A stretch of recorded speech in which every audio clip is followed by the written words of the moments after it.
And it's time to do business here on Joy News Prime with me, Beverly Broohm. Now to our first story. Banks are being accused of venturing into insurance business on a large scale which violates the Insurance Act. According to the Insurance Brokers Association of Ghana, IBAG, the law allows the banks, through bank assurance, to sell only personal line insurance products to their clients. President of IBAG, Shaibu Ali, expressed his misgivings in an interview with Joy Business at a media soiree organized by his outfit. The following report has more.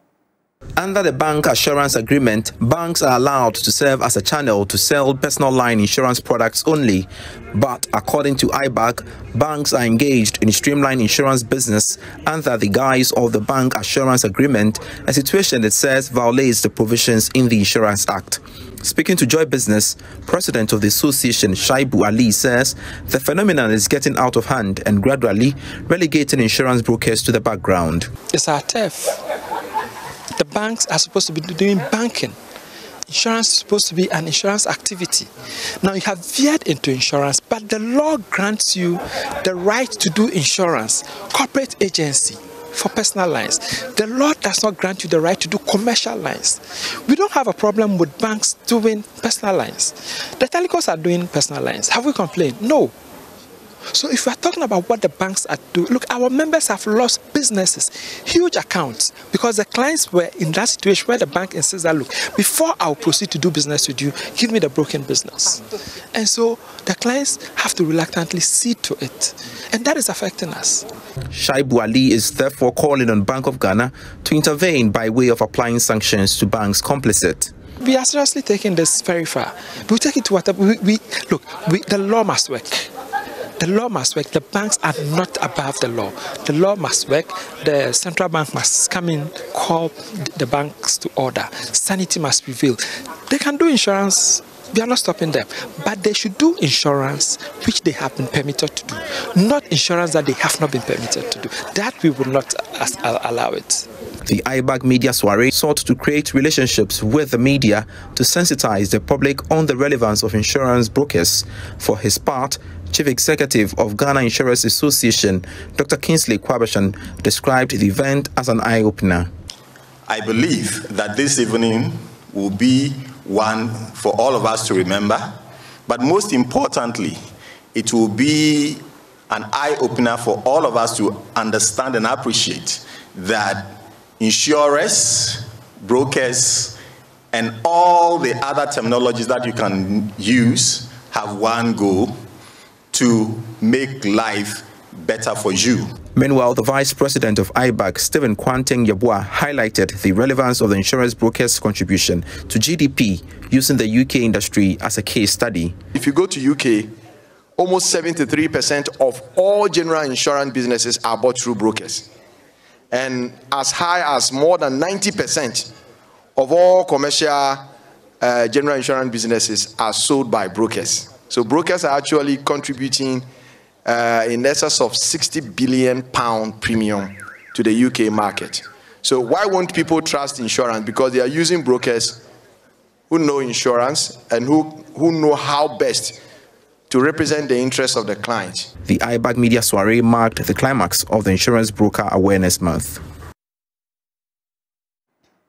Now, away from insurance, economist Tio Champon has been reacting to growing calls for the resignation of the Finance Minister, Ken Ofori-Atta, even from his own party. Majority MPs have indicated they will not allow the Finance Minister to present the 2023 budget. But Mr. Champon agrees there is no better time than now to ask the Minister to go. With the 24th of November date of what is being proposed, it is within the timelines that the PFM laws of the country actually allow. There are two quick responses to the issue. I think from an economic point of view, it is irrelevant who reads the budget. And I want to kind of reiterate this Interesting, point. Mr. Champon. So economically, yes, can you hear me? Yeah, go ahead. I said interesting. Just go ahead. Yes. Yes, and I'm saying that from an economic point of view, whoever reads the budget, it doesn't matter, it's irrelevant. It's really the message and what is communicated within that in terms of fixing those structural issues and clearly sending a signal to the market ahead of the staff level agreement. And that's what's important. Could you use the word prior actions? And precisely so, because that's what the IMF and other players would be looking out for. But politically, it does matter. So politically, if the finance minister doesn't, or the current finance minister doesn't read the budget, we can all pretty much assume that he's gone. It's as simple as that, right? So it does have a political consequence, but economically, it really doesn't really matter in that respect. The Information Minister Kojo Nkrumah revealed that the 2023 budget will be presented on November 24. Speaking on the same program, economist Theo Champon said he wished the IMF agreement could come before the budget presentation. A few of the other government officials came to sit on radio and TV made assertions that a staff level agreement could be gotten before the budget is passed. Yeah. And this is actually important because a lot of the uncertainty within the market currently as we're speaking all has to do with an issue of when the IMF program comes and the sequencing and the timing. So it was such that if you got a staff level agreement before you pass the budget, then that would ensure some form of credibility, policy credibility of the 2023 budget. For sure, there would be some of the actions that will be reflected in the 2023 budget, like Kojo has just talked about. But if the staff level agreement comes after the budget has been read, there's still going to be that uncertainty within the market because you're not too sure what form, shape, or structure that the full program would take with the fund. So again, to re-echo my point, there are 3 steps in the process. The DSA, the Article 4 reports, a staff level agreement, and then the board would approve. Rarely would you get, and I support Mensah's point, rarely would you get a staff level agreement being sent back by the board. That's not going to happen. So the staff level agreement is important, and we can get it definitely, in my view, before the end of the year, because we have seen Kenya, we have seen Egypt also secure similar ECF and EFF type arrangements like Ghana is seeking to get within a 7 to 8 month time period. We stay on the IMF as government says it has made significant progress towards reaching a staff-level agreement with the fund before the end of the year. There have been concerns that debt restructuring and timelines for meeting program preconditions may result in Ghana missing out on any deal before December. But Information Minister Kojo Nkrumah, who has been speaking on PM Express, had this to say. We went back to the fund in early October, I think, for some follow-up conversations. During the conversations, we're able to agree on the kind of fiscal adjustment that we need. We're also able to agree on the kind of debt sustainability levels that we should be looking for. We're able to have a fair idea what kind of balance of payment support and over what period we should be getting. Also, we've been able to have a fair idea the kind of risks that the energy sector poses to our budget, what to consider in mitigating those risks. And then at the same time, because of the growing economic pressures, the need to do what is important to the everyday Ghanaian, apart from these things I've spoken about, which may be important to the technical people, the everyday Ghanaian is looking to see the economy grow and poor people protected. So how do you treat that as well? That is where we are.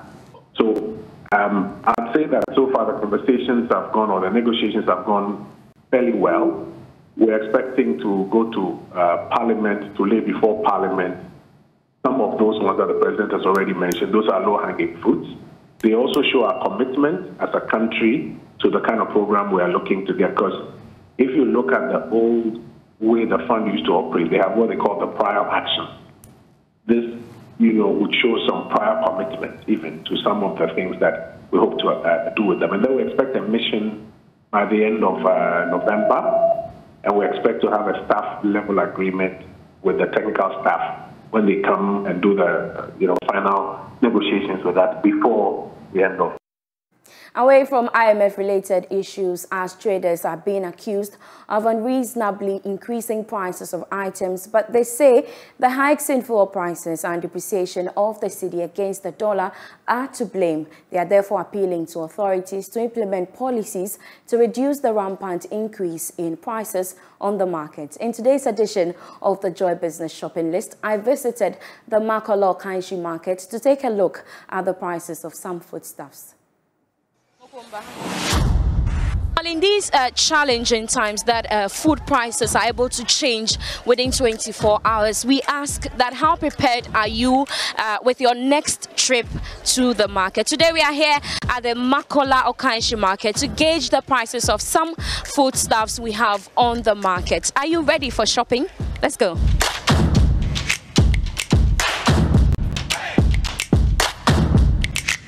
Okay, boss, so let's start with the temple. Okay, yeah. Now the temple, the new price is $7.90, but the previous price it was $4.70. $4.70. Yeah. We have lily here. Lily 25 kilo. 25 kilo. It was $3.15. Now it's $5.70. We have lily 50 kilo. It was $5.90. Now it's 1,090 cedis. 1,090 cedis. We have this thing, Millicent here. Millicent, 25 kilo. It was $3.15. Now it's $4.40. The price increment was started from August up to today. It started from August today because they are complaining about the dollar increment and other. That's why they increased the price from August and today. Now we have sardine here. Sardine, it was 4.5, 50 pesos each, and 5 cedi, 5.5, 6 cedis. But now sardine is gone up to 7 cedi, 8 cedi, 9 cedi. The lower price is 8 cedis. The lower price is 8 cedis, 9 cedi, 10 cedi, 12 cedis. Now we have aya oil, alimo oil, and frito oil. Now it was the frito oil. It was the 25 liter. It was $4.50. But as now it's $9.50. $9.50. It was 1,000. Now they have reduced the price more. We have alimo oil. The alimo oil, it was $4.50, 25 liter. It was $4.50, but it wants 1,000. But as now, it's reduced. It's small. Maybe it's $9.50 now. Okay. We have tomatoes here. Aladdin tomatoes, Tasty Tom tomatoes. The box is in the 6th in the box. One is it was 18 cedis, but as now it's 38 cedis. 38 cedis. Almost double prices. Yeah, double prices. Madam, what about today? Better rice. Buy no born to say. Eh, no boy din papa. First pa when a ton of 50 cedi price and a boy din. As you say 1.50. Over to Tina Hinaso. I say never boy din pa and you easy cry and a boy din. Oh yeah, Jumabe. Pacha me near Janeton. Me fufu, me ponte, me muto, me Johnny Biabi. Bibia boy to say Conte Kura or Lonka say 20 cedis. Ne boy din. Pa and Yagro and monotonous. Ay, Amono. Over to 23 cedi news, I said 25 cedis. A chingu said yeti. Now, she said, I'm much motionless, I'm motonless. Yeah, 5 credit now, 45. First, now I credit near 40 Ghana, 30 Ghana, every 25, 45. Oh, you're cramping your bobo and to me. Until send Jabba 3 cities. Miloti, we are welcome to see 10 cities. Till if we are 7 cities. Sana Nescafe 9 cities. Sana we are over now 12 cities. 1 cup, blood on Kamu. Unkusian Kamu. Yamano, Apostro. Oh, telephone get one yellow no practice. 11 cities. Get one way. First buy I have 4 cities. Say I call 11 cities. I call 11. Oh, and say also gas, you fill gas a year. 7 kilo no. Say I yes my car is 1 coffee no. 1 million 5 cities. First name if you know 60 and about 70. Say 1 million any 5 cities. 7 kilo. And do you 7 kilo.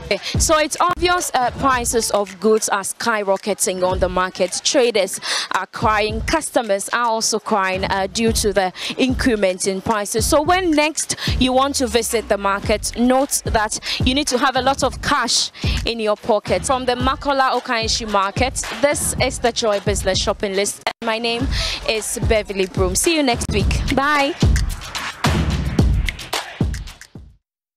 In July this year, the Tree Crops Development Authority launched a 5-year strategy and implementation plan. The plan seeks to establish an investment framework to guide the mobilization of both public and private investments towards the development of a competitive and sustainable tree crops industry. Although the plan will be fully fleshed from 2023, Chief Executive of the authority, William Kwato, shares with Emma Davis on tomorrow's episode of Food Chain his outfit's preparation ahead of the task. Tree Crops Development Authority was established by an Act of Parliament as a regulatory structure for 6 tree crops: cashew, shea, mango, coconut, rubber, and oil palm. 2 years down the line, the authority laments snail-paced activities in the sector. According to its chief executive, William Kwato, inadequate funds have limited the abilities to achieve set targets. I would say quite tough.